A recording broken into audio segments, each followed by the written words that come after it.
Silver clinked against fine china in a rhythm of polite suffocation. At the far end of the table, Clara sat invisible, tucked away near a draughty corridor. Her aunt's instructions before the dinner had been explicit: smile, eat sparingly, and never open your mouth. The wealthy guests bantered, their voices a blur of practiced wit and shallow flatteries meant for one man. But when the room suddenly fell dead quiet, Clara looked up. The Duke of Westfall was staring directly at her. He didn't want their flattery. He wanted her opinion.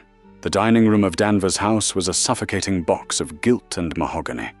Heat radiated from the towering candelabras, mixing with the heavy scent of roasted mutton and the cloying lavender perfume radiating from the women seated at the center of the table. Clara Ashdown sat at the furthest edge of it all. Her chair was positioned exactly where the warmth of the hearth died and the chill of the servants' corridor began. Every time the heavy oak door swung open to admit a footman carrying a silver tureen, a cold draught hit the back of her neck. She didn't shiver. Shivering drew attention. Drawing attention was the quickest way to find herself entirely removed from the household. She wore a gown that had once belonged to her cousin, Louisa. It was a pale, insipid yellow that washed out Clara's complexion, and the bodice had been hastily taken in, the seams dug into her ribs with every shallow breath. But she bore the discomfort with the practiced stoicism of a dependent. Since her father's death left her penniless 3 years ago, Clara had learned that her survival relied on her ability to become part of the furniture. Tonight, the furniture was expected to be particularly silent. The Duke of Westfall had accepted an invitation to dinner. Henry Cavendish was a man whose wealth was matched only by his notorious lack of patience. He did not frequent country estates in the off-season. He did not suffer fools. Yet here he was, seated to the right of Clara's aunt, Lady Agatha Danvers, picking methodically at a piece of fish while the entire table vibrated with the desperate need to impress him. Clara watched him from beneath her eyelashes. She had expected a tyrant, a bloated aristocrat with a red face and a loud laugh. Instead, the Duke of Westfall looked profoundly tired. He was a tall man, broad-shouldered, but his posture lacked the preening stiffness of the other gentlemen. His dark hair was brushed back, threading slightly with grey at the temples, and his face was carved with deep, harsh lines that spoke of long hours and little sleep. He wore a dark coat devoid of the ostentatious embroidery that Lord Danvers favoured. He did not look like a man enjoying a feast. He looked like a man enduring a siege.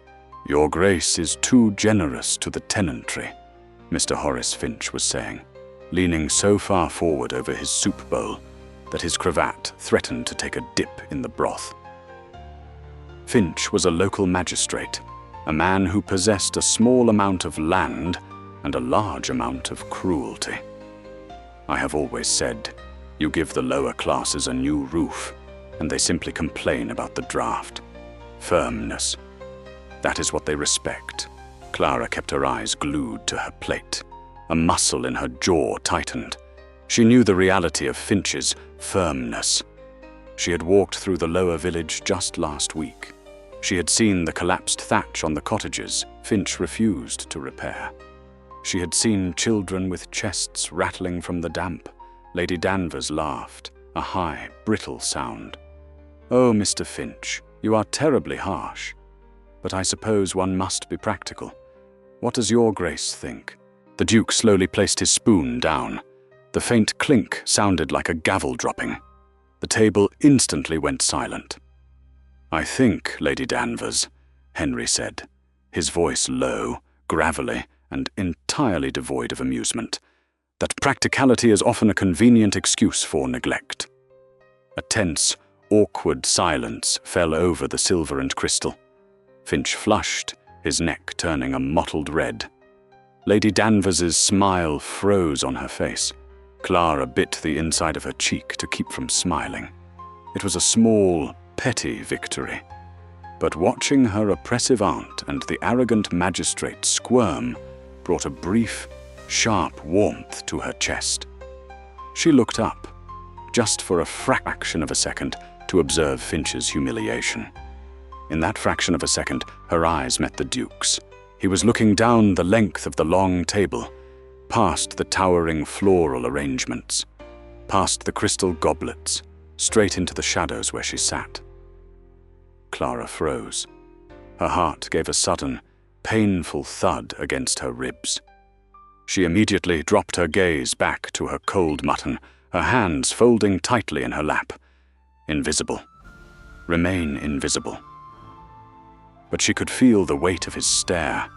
It felt heavier than the stifling air of the room. The dinner dragged on into the second course. The footman cleared the soup and brought out roasted pheasant, drenched in a heavy wine sauce. The brief moment of tension caused by the Duke's rebuke had been frantically swept under the rug by Lord Danvers, who steered the conversation toward the safer waters of London politics and the latest absurdities in Parliament. Clara chewed her food mechanically. She was hungry, but eating too much would draw a sharp reprimand from her aunt later. A dependent must not appear greedy, Lady Danvers had lectured. It implies we do not feed you well enough, which is an insult to my charity. So, Clara cut her meat into minuscule pieces and moved them around her plate. The conversation around her was a dizzying echo chamber. Whatever opinion the Duke offered, the table immediately adopted and parroted back to him, amplified and stripped of nuance. When he mentioned that the roads in the north were deteriorating, Lord Danvers spent 10 minutes loudly condemning the local surveyors. When the Duke quietly noted that the recent tax on wheat was straining the working class, 3 different men scrambled over each other to voice their sudden, deep concern for the poor bakers of London. It was sickening. Clara watched the Duke's face. He was withdrawing. The polite mask remained, but the light in his dark eyes was dimming with every sycophantic comment. He was a man dying of thirst in an ocean of salt water. He had come here, perhaps, looking for genuine conversation, or at least honest company, and he had found a mirror, reflecting only his own status.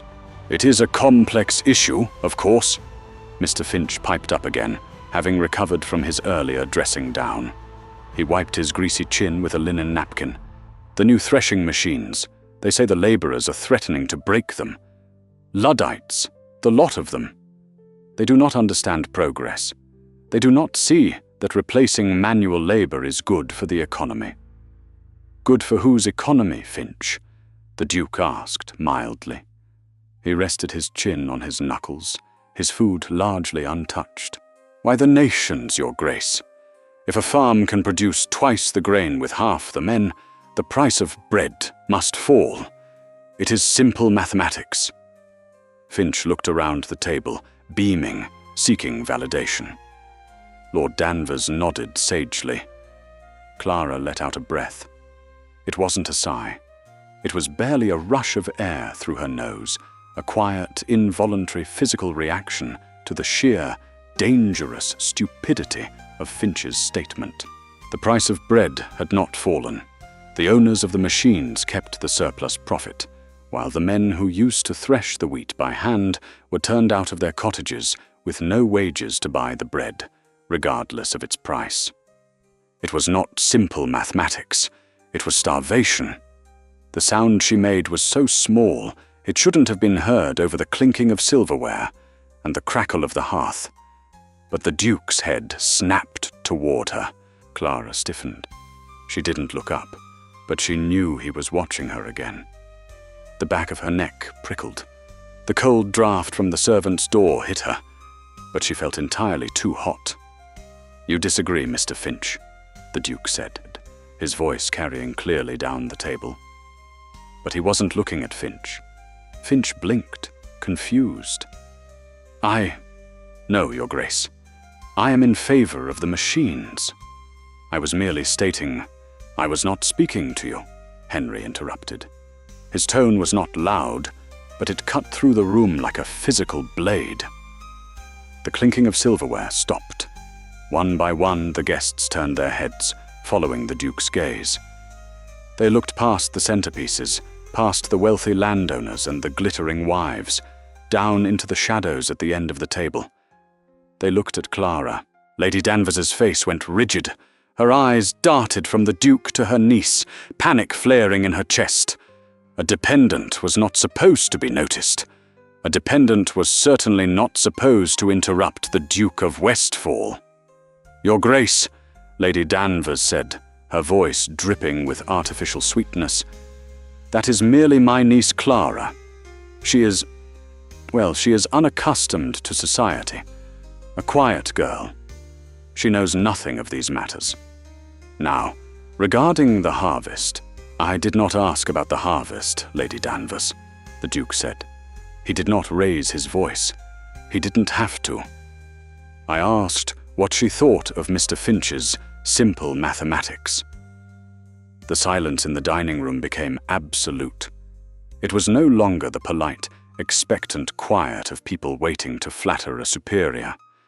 It was the horrified, breathless silence of a society witnessing a violation of its core rules.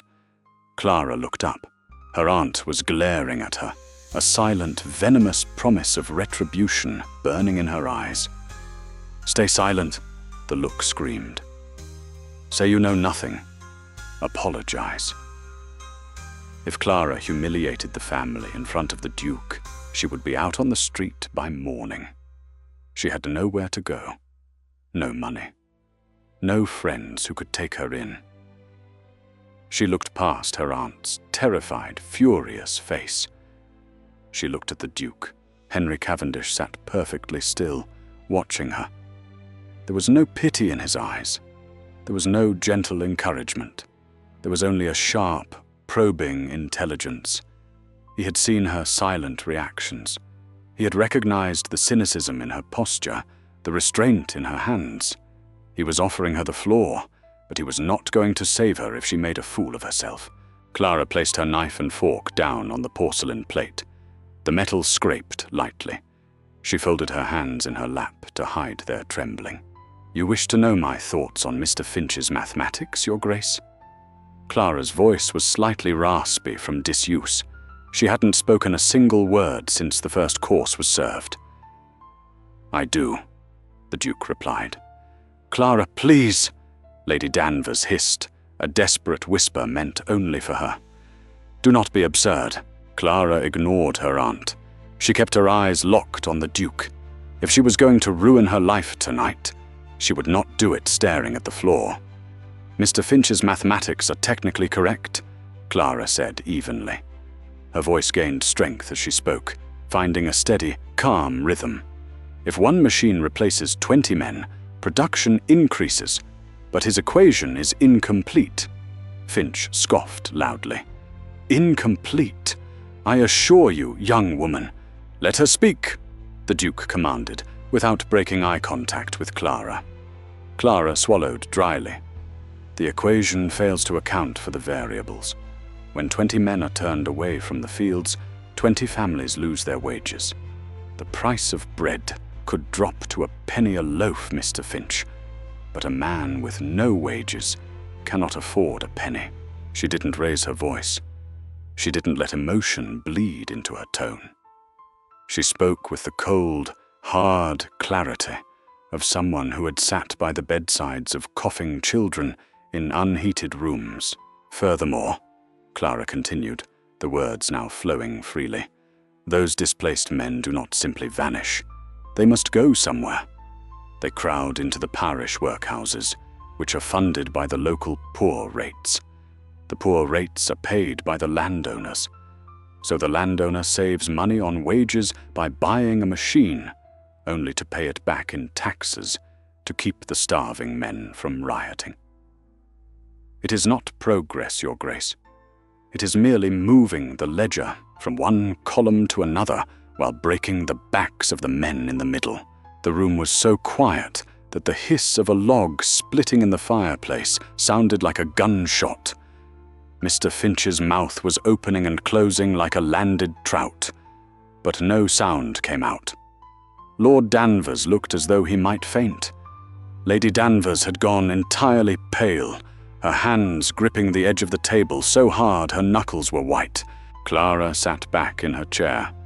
Her heart was beating frantically against the tight confines of her altered dress, but her face remained impassive. She had done it. She had spoken. She had likely destroyed her own future for the sake of a few sentences of truth. The Duke of Westfall did not smile. He didn't applaud. He didn't offer a patronizing compliment about her intelligence. Instead, he picked up his wine glass. He held it by the stem, staring at the dark, red liquid for a long moment. Then, he looked back at Clara.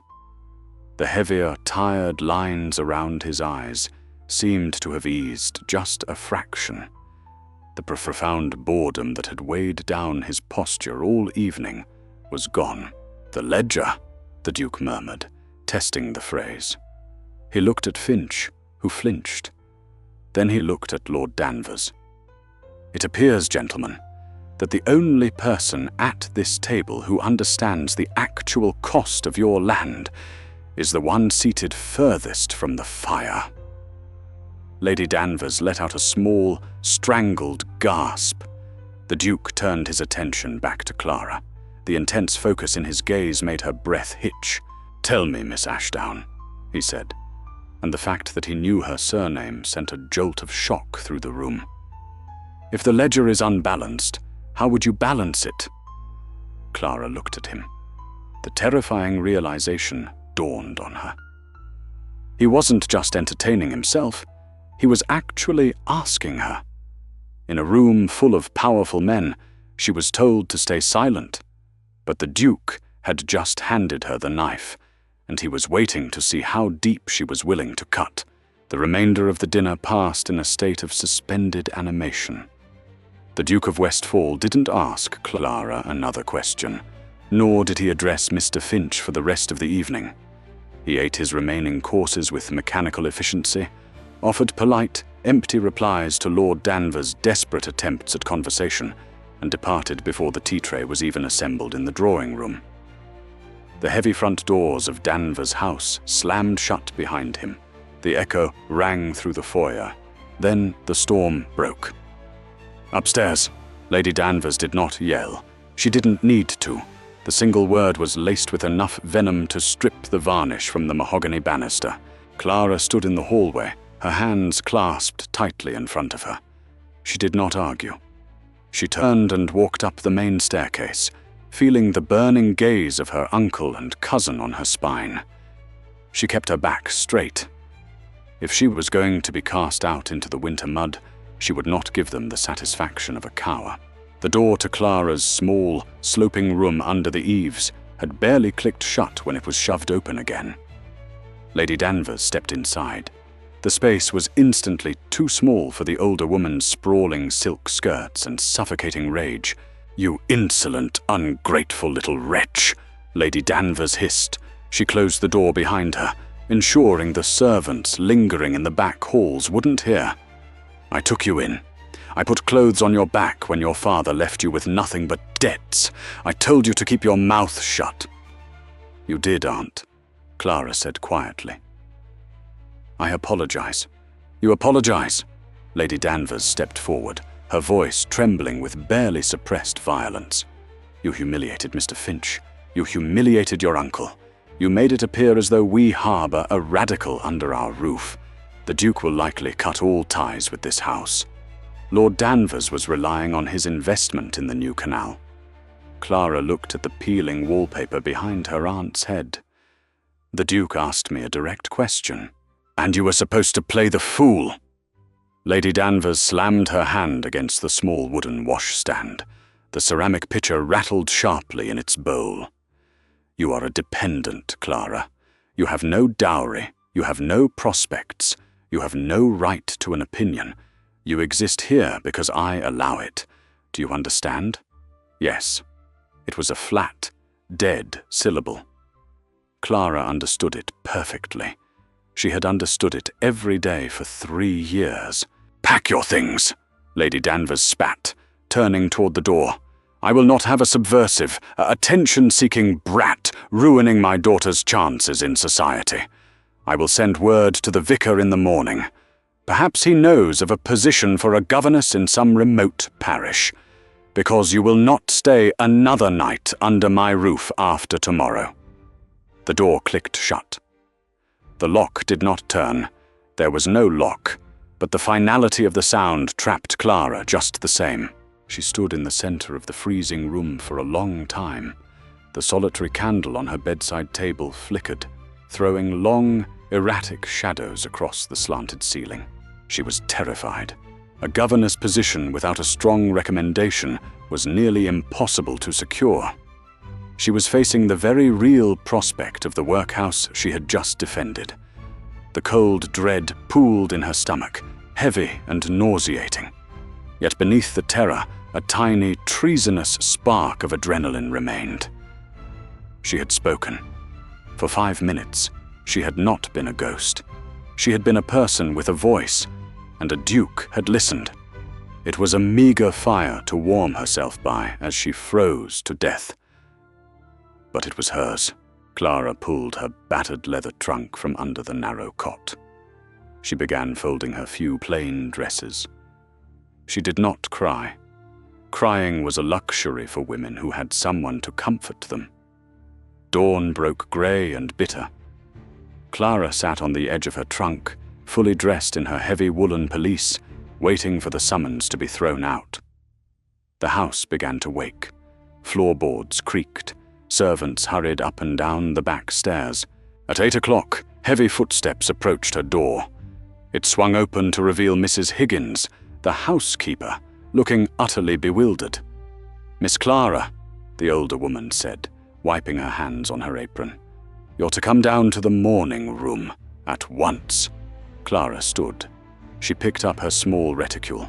This was it then, the final dismissal. She walked down the 3 flights of stairs. The house felt different this morning. The servants were overly quiet, watching her from the corners of their eyes. When she reached the morning room, she found Lord and Lady Danvers sitting at the breakfast table. Neither of them was eating. Between them, resting on a silver salver, was a thick envelope bearing a heavy wax seal. Lady Danvers looked at Clara. The pure, unadulterated hatred of the previous night had been replaced by a sickening, desperate confusion. "Sit down, Clara," Lord Danvers said. He cleared his throat. He looked at the letter, then at Clara, as if trying to solve a complex puzzle. A rider arrived from Westfall Abbey an hour ago. Clara remained standing. "Am I to leave before or after breakfast, Uncle?" Lord Danvers flinched. Lady Danvers's mouth tightened into a thin, white line. "You are not leaving," Lord Danvers said. He picked up the heavy cream parchment. "The Duke of Westfall has requested our presence at the Abbey this afternoon. He wishes to show me the new drainage system he has implemented on the lower fields." Lord Danvers paused, the paper trembling slightly in his grip. He explicitly stated that the invitation extends to you. Clara stopped breathing. "Me?" she asked. "He wrote," Lord Danvers read from the page, his voice strained, "that he found Miss Ashdown's grasp of estate economics remarkably clear, and he wishes to hear her assessment of the new marshland yields." The silence in the morning room was absolute. The grandfather clock in the corner ticked with deafening regularity. Lady Danvers stared at Clara. The reality of the situation was settling over the table like toxic smoke. They could not throw Clara out.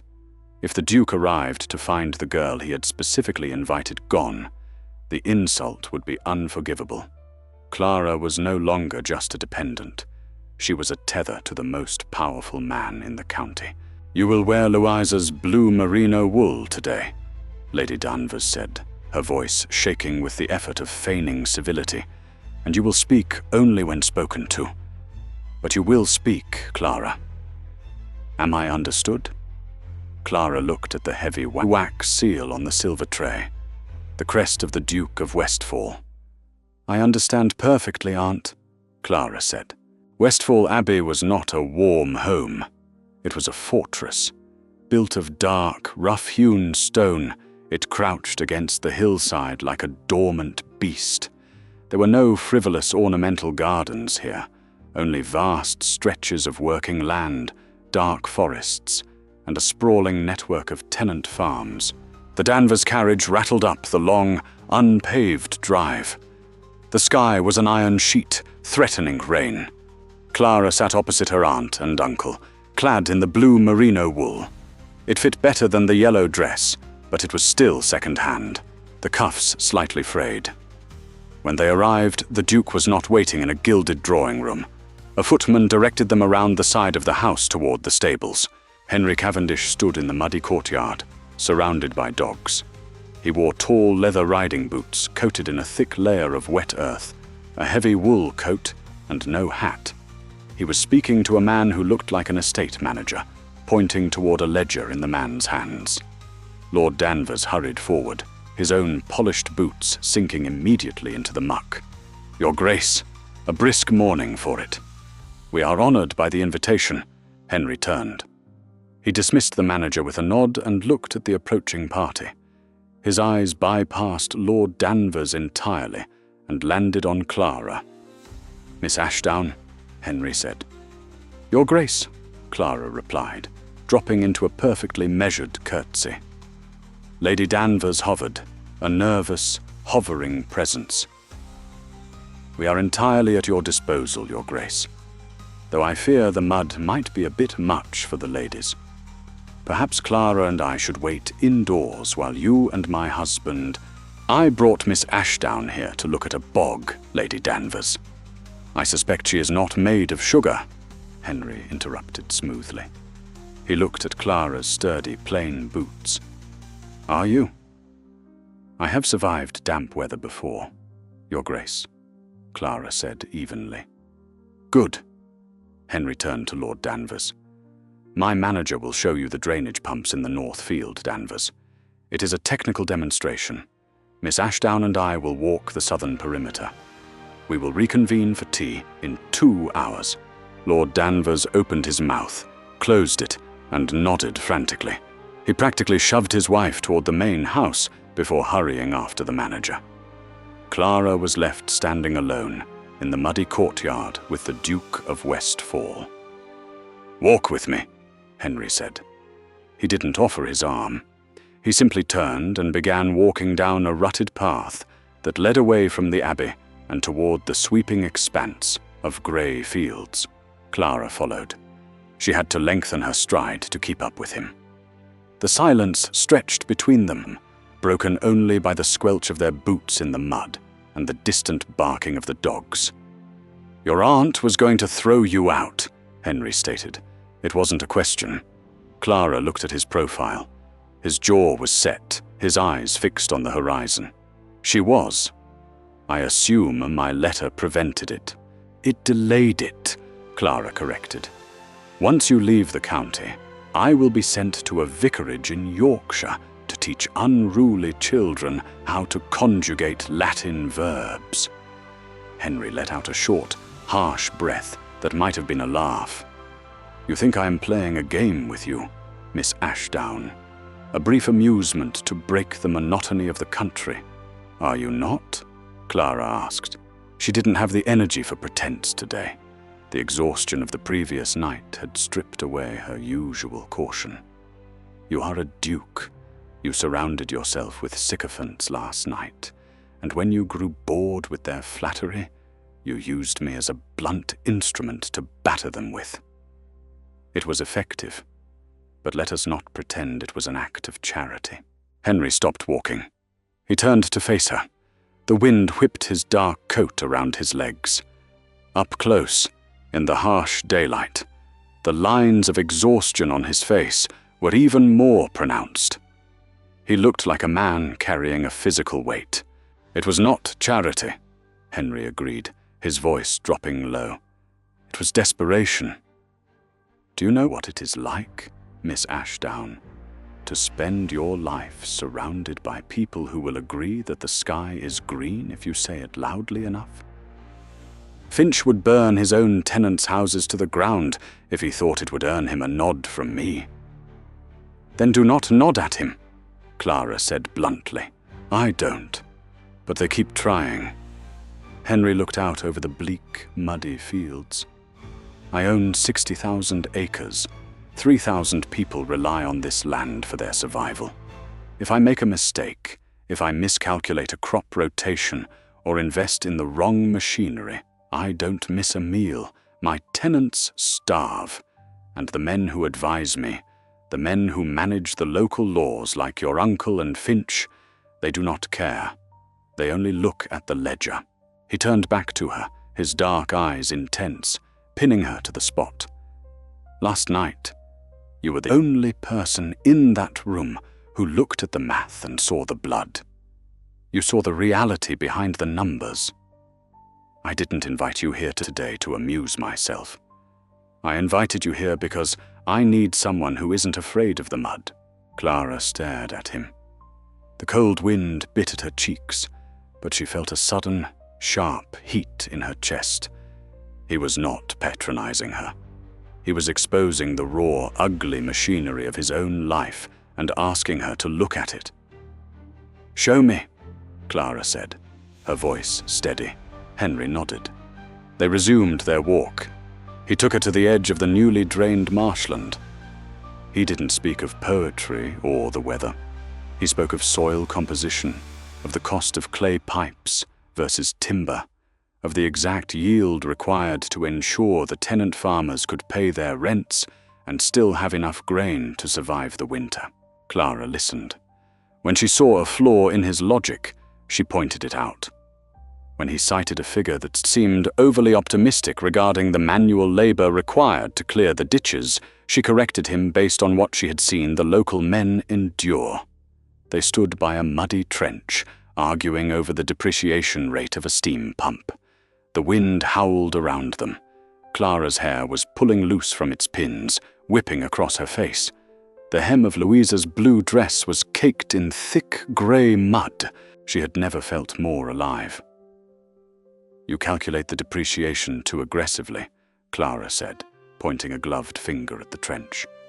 The water here is heavy with silt.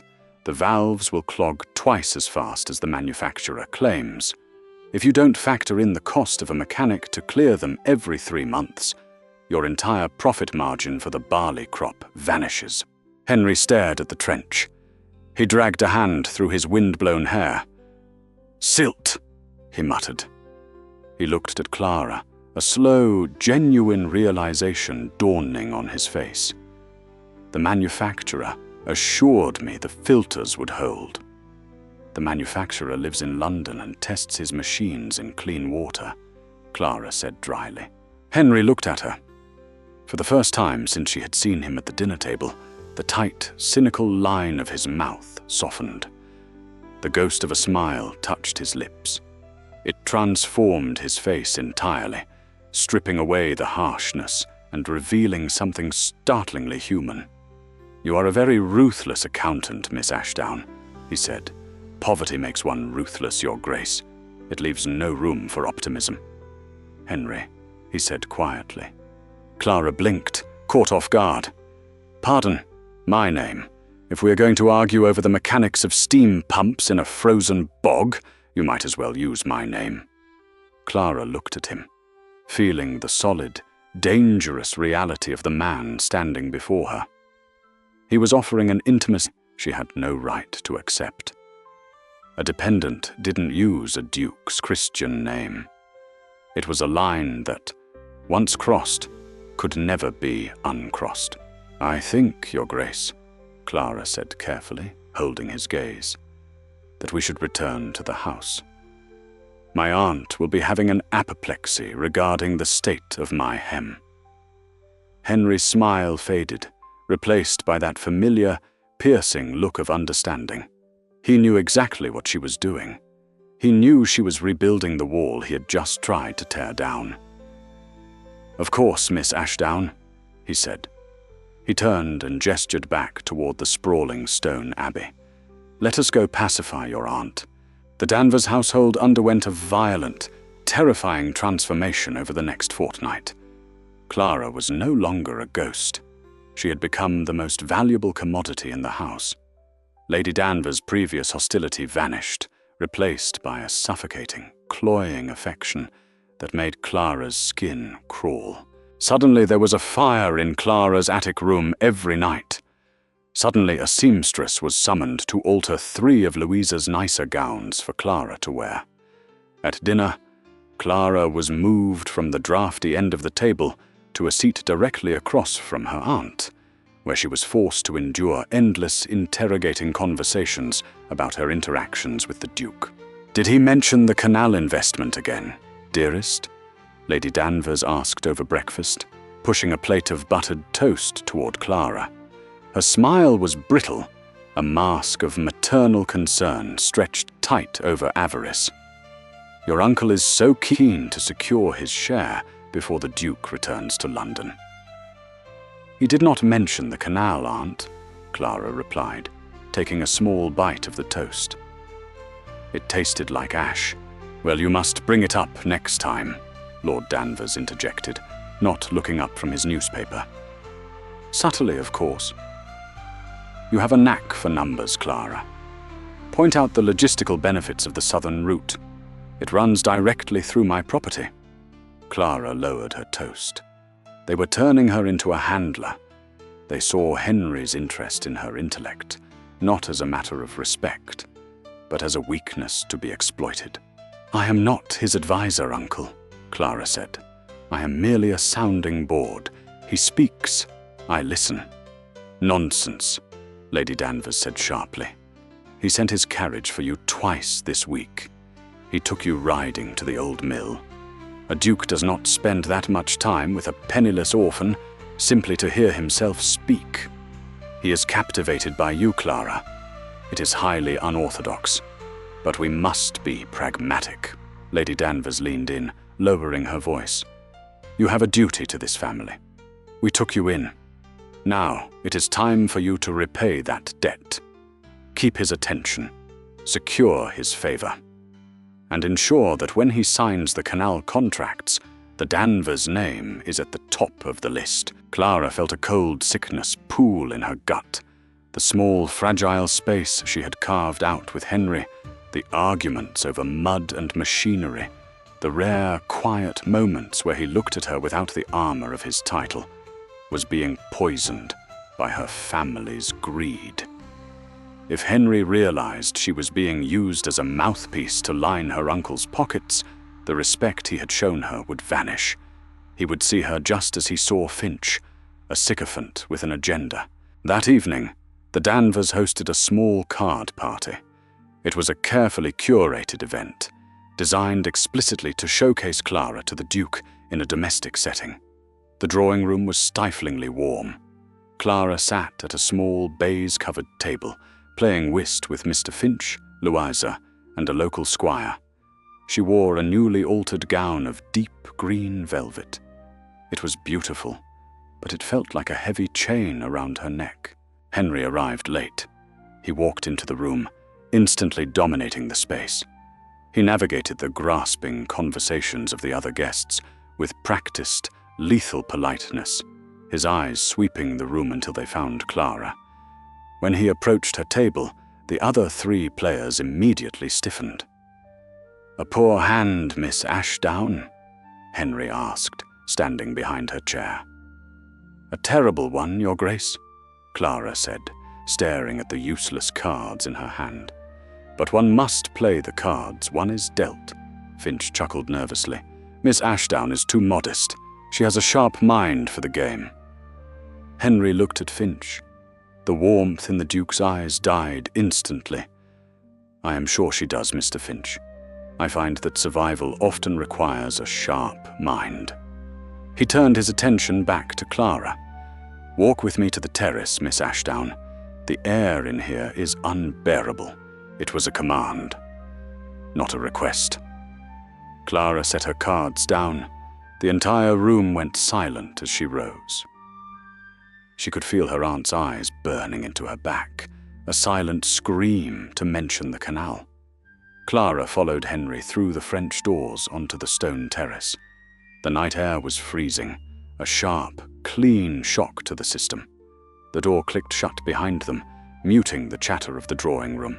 Henry walked to the stone balustrade and leaned against it, looking out over the dark, sprawling gardens. He pulled a silver cigar case from his pocket, paused, and looked at her for permission. "Please," Clara said, wrapping her arms around herself to ward off the chill. He lit the cheroot.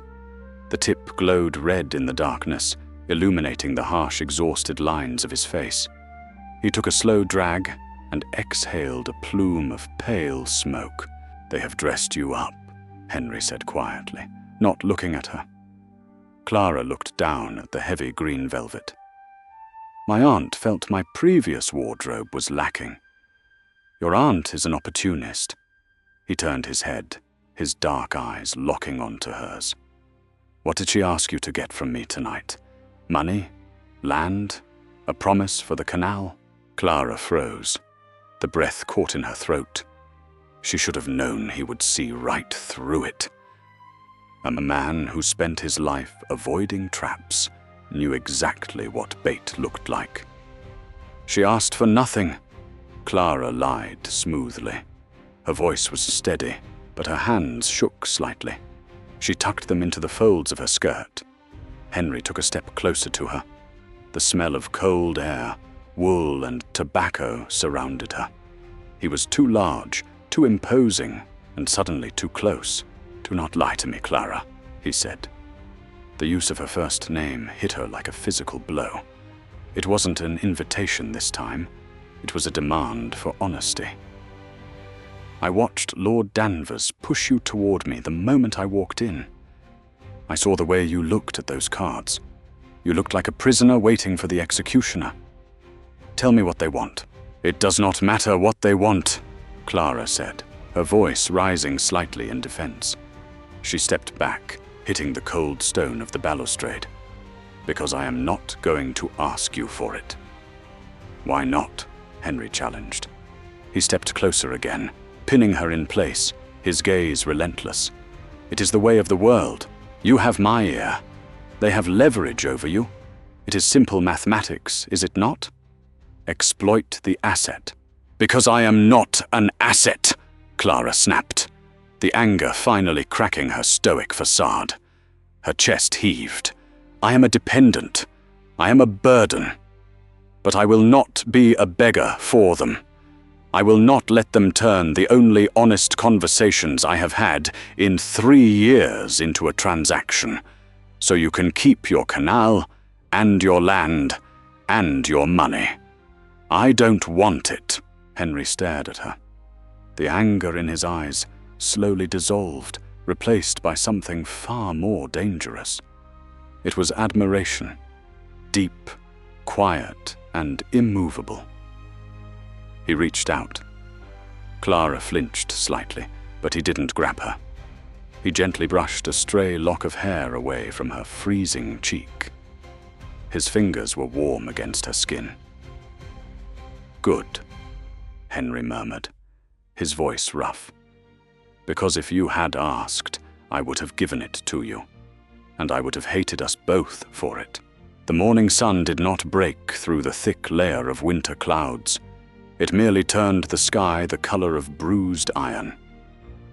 Clara stood by the window of her attic room, watching a lone rider kick up a spray of half-frozen mud as he galloped away from Danvers' house.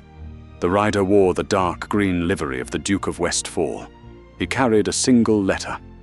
By 9 o'clock, the screaming began. It started in the breakfast room. Lord Danvers's voice, usually a booming, pompous instrument used to browbeat servants and local magistrates, cracked into a high, reedy pitch of pure panic. A chair was thrown. Wood splintered against the plaster wall. Clara did not move from her spot by the window. She already knew what the letter contained. 10 minutes later, heavy, frantic footsteps pounded up the back stairs. The attic door was shoved open with such force that the iron hinges shrieked. Lady Danvers stood in the threshold. Her hair, usually pinned in an immaculate style, was fraying around her ears. Her face was mottled with a terrifying, apoplectic rage. In her hand, she crushed a piece of heavy cream parchment bearing the Westfall crest. "He is gone," Lady Danvers breathed, the words tearing out of her throat. Clara turned slowly. "Gone, Aunt?" "To London." Lady Danvers stepped into the room, kicking Clara's small bedside table out of her way. The single candle rolled across the floorboards. Before dawn, with no notice, no farewells, just a letter delivered by a groom, stating that upon further review of the logistics, he has decided to withdraw all capital from the Southern Canal project. Clara kept her face perfectly blank. Her heart, however, executed a painful, plummeting drop. He had left. The quiet understanding on the terrace, the brush of his fingers against her cheek, the shared disgust for the sycophants. It had culminated in his sudden departure. He had cut the cord. "You did this!" Lady Danvers hissed, advancing on Clara. She raised the crushed letter and shook it in Clara's face. "You had him alone on that terrace for 20 minutes last night. We gave you the gown. We gave you the opportunity. And instead of securing our future, you insulted him. You drove him away." "I did not insult him," Clara said quietly, her eyes fixed on the crumbling plaster above her aunt's shoulder. "Do not lie to me," Lady Danvers screamed. She slapped Clara. The sound cracked like a whip in the small room. Clara's head snapped to the side. The skin of her left cheek burned, a sharp, stinging heat that radiated down her jaw. She didn't cry out. She didn't raise a hand to her face. She slowly turned her head back to look at her aunt. The cynical, deadened armor that had kept her alive for 3 years locked firmly into place. "The Duke of Westfall makes his own financial decisions, Aunt," Clara said, her voice entirely devoid of emotion. "If the canal is a poor investment, he saw it on the ledger, not in my face." Lady Danvers stared at her, chest heaving, the violence of her own action momentarily shocking her. But the shock was quickly swallowed by the sheer magnitude of their financial ruin. Lord Danvers had borrowed heavily against the expectation of the Duke's investment. Without it, the creditors would come calling before the spring thaw. "Take off that dress," Lady Danvers commanded, her voice dropping to a toxic whisper. "Put your rags back on. You will not eat in my dining room again. You will not sit by my fire." "I will pack my trunk," Clara said. You will pack what you brought to this house 3 years ago, and nothing more. The carriage will be ready in an hour. Reverend Croft expects you in Yorkshire by Tuesday. May God have mercy on the wretched children you are meant to teach, because I have none left for you." Lady Danvers turned and swept out of the room, leaving the door hanging open. Clara stood in the freezing silence. She reached up, pressing 2 cold fingers to her burning cheek. Henry was gone. He had looked at the trap laid by her family, recognized the bait, and walked away. It was the smart thing to do. It was the pragmatic, ruthless survival tactic of a man who managed a massive empire. He could not afford to attach himself to a penniless dependent surrounded by leeches. Clara dragged her battered leather trunk from under the bed. She folded the thin, washed-out yellow dress. She packed her woolen stockings, her single pair of sturdy boots, and a small, worn copy of Shakespeare's sonnets that had belonged to her father. She left the green velvet gown draped over the foot of the bed. It looked like a discarded skin. An hour later, Clara sat in the corner of a hired hackney coach. The seat was hard, smelling of damp straw and wet wool. There was no hot brick for her feet. There were no furs. As the coach lurched forward, pulling away from Danvers House, Clara did not look back. She stared straight ahead at the muddy road leading north. She had balanced the ledger just as Henry had taught her.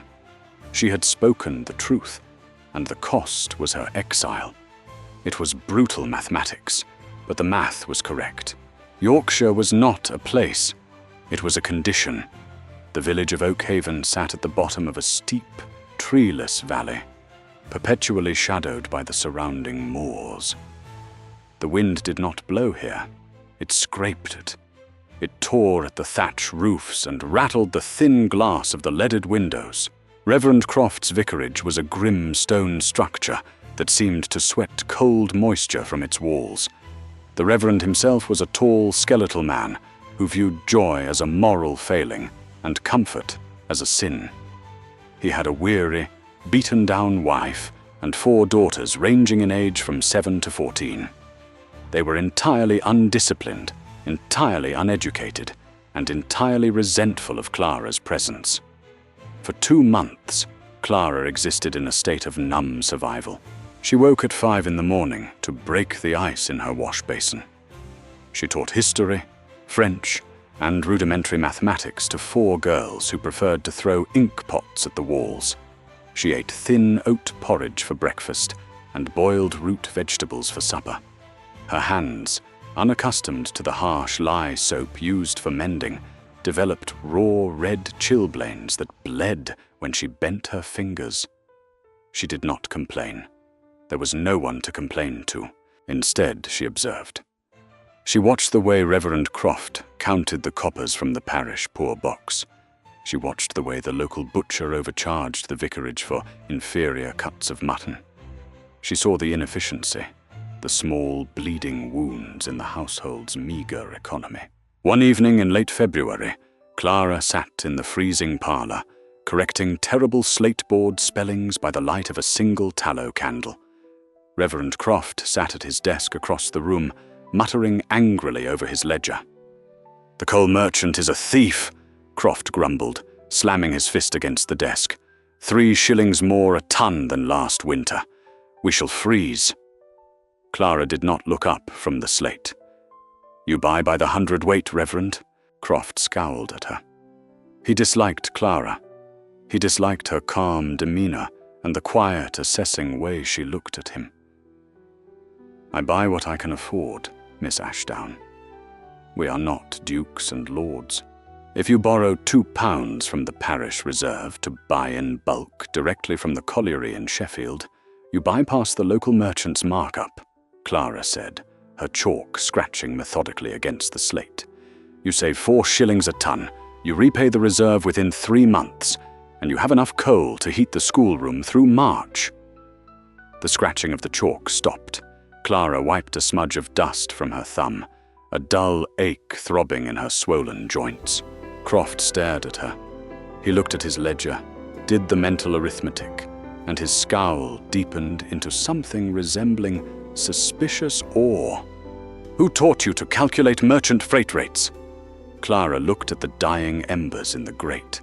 The memory of a muddy trench, a sweeping grey sky, and a tall man arguing about steam pumps flashed in her mind.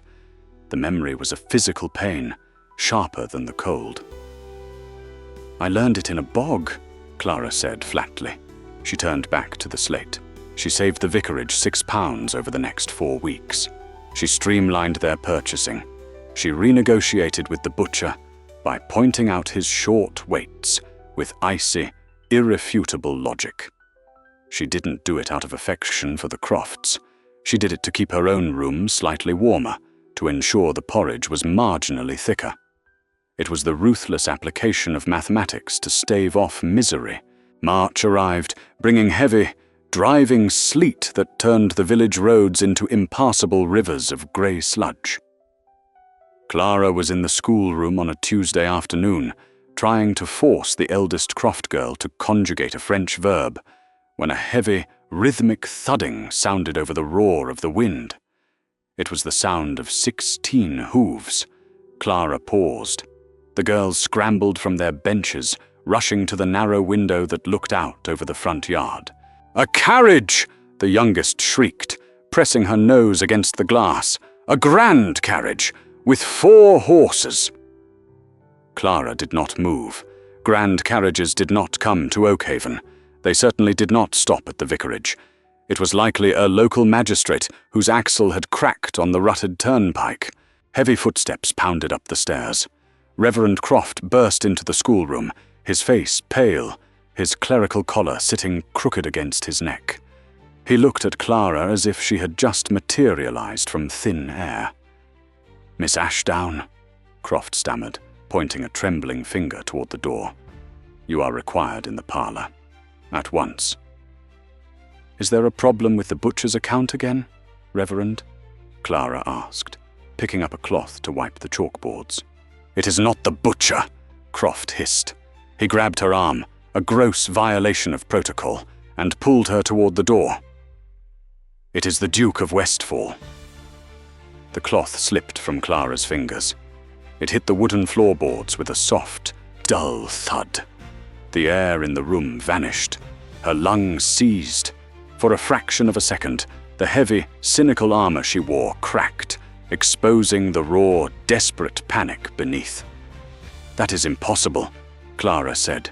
"He is dripping mud onto my wife's rug," Croft replied frantically. "Go." Clara walked down the narrow, dark staircase. Her legs felt hollow. Her heart hammered against her ribs like a trapped bird. She wiped her chalk-stained hands on her coarse, grey wool skirt. She paused outside the parlor door. She closed her eyes, took a long, steadying breath, and ruthlessly locked her emotions away. He had left her to the wolves. He had made his choice. She would not let him see how thoroughly her life had been destroyed by it. She opened the door. Henry Cavendish stood in the center of the cramped, dismal room. The ceiling was too low for him. The space was entirely inadequate to contain his presence. He wore a heavy, dark traveling cloak, soaked through at the shoulders with sleet. His riding boots were coated in a thick, wet layer of Yorkshire mud. He looked exhausted. The lines around his eyes were carved deeper than before. But when he saw Clara, his entire posture shifted. The tension bled out of his shoulders, replaced by a sudden, intense focus that pinned her to the doorway. He looked at her coarse grey dress. He looked at the rough red chilblains on her hands. He looked at the hollows beneath her cheekbones. A muscle in his jaw flexed violently. "Leave us," Henry commanded, without taking his eyes off Clara. Reverend Croft, hovering nervously in the hallway, sputtered, "Your Grace, it is highly improper for a young woman to be left unchaperoned with—" Henry turned his head just enough to fix Croft with a stare of pure, lethal ice. "Close the door, Reverend, or I will buy this vicarage and evict you before sunset." The door clicked shut instantly. They were alone. The only sound was the crackle of the meager fire in the grate and the sleet lashing against the window pane. Clara stood straight. She folded her hands in front of her. "Your Grace, to what do we owe the honor of this visit? Are there bogs in Yorkshire you require an opinion on?" Her voice was cool, mocking.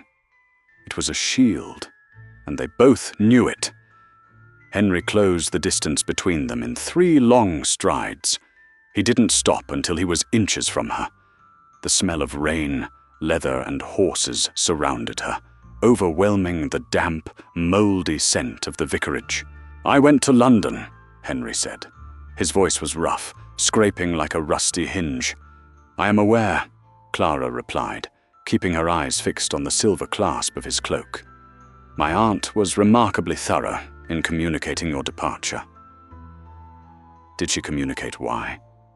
"She assumed I insulted you. I assumed you realized my uncle's financial stability rested entirely on your investment, and you wisely removed yourself from a parasitic situation." "I removed myself," Henry said, his tone darkening, "because your uncle approached my solicitor the morning after the card party. He attempted to draft a contract for the canal investment, with a secondary clause implying a substantial dowry settlement for you, payable by me, should I wish to continue enjoying your company.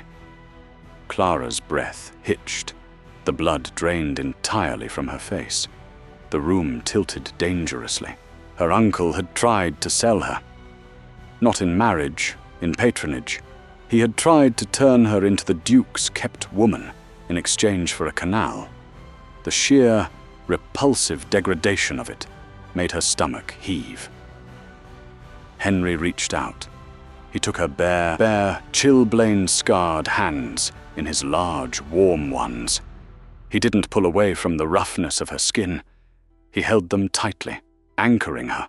I knew, Henry continued softly, that if I rejected the contract while remaining in the county, Danvers would take his humiliation out on you.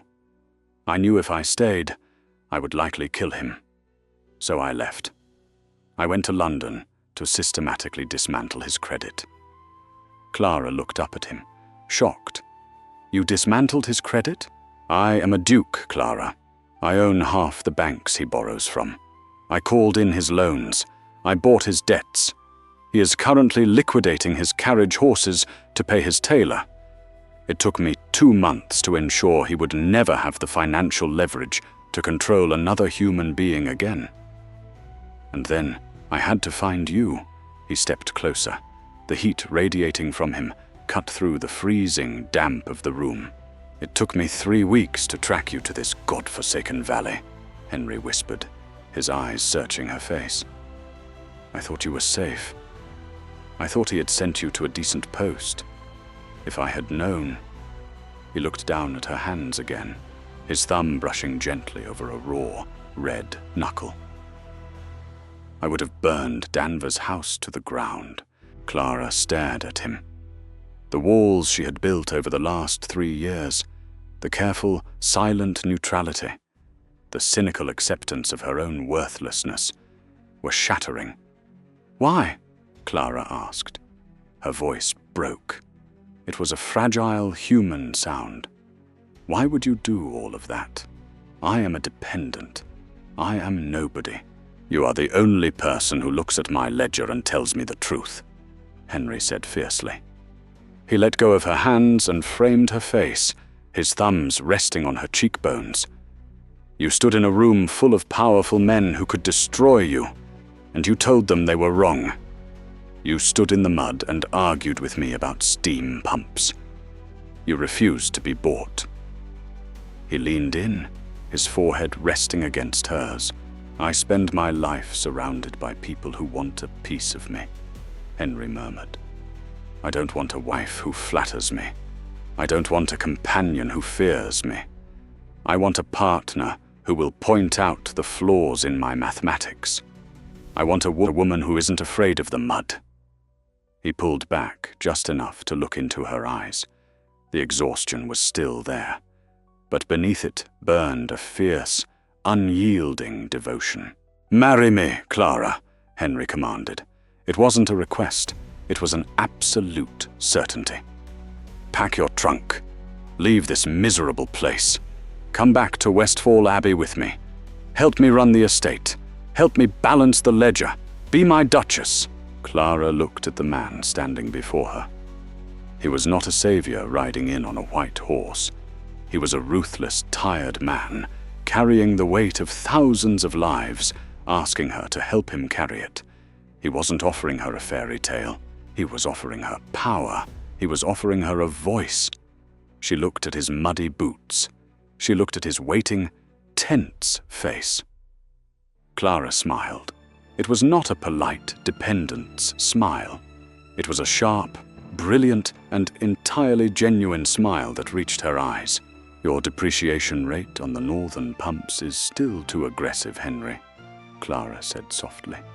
Henry let out a breath that sounded like a ragged laugh. He pulled her against his chest, burying his face in her hair.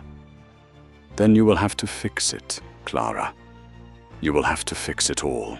The wind howled against the vicarage windows, rattling the thin glass. Inside, the fire continued to struggle against the damp. But as Clara wrapped her arms around the Duke of Westfall, standing in the center of her bleak, miserable reality, she realized she was finally, wonderfully warm. The silence had been broken, and she would never be forced to hold her tongue again. Clara's journey from a silent dependent to the Duchess of Westfall proves that true power doesn't lie in a title. It lies in the courage to speak the truth when the whole world demands your silence. Henry didn't want a submissive ornament. He needed a partner willing to stand in the mud and fight for what mattered. If you loved this story of resilience, sharp minds, and breaking the rules of society, please hit that like button.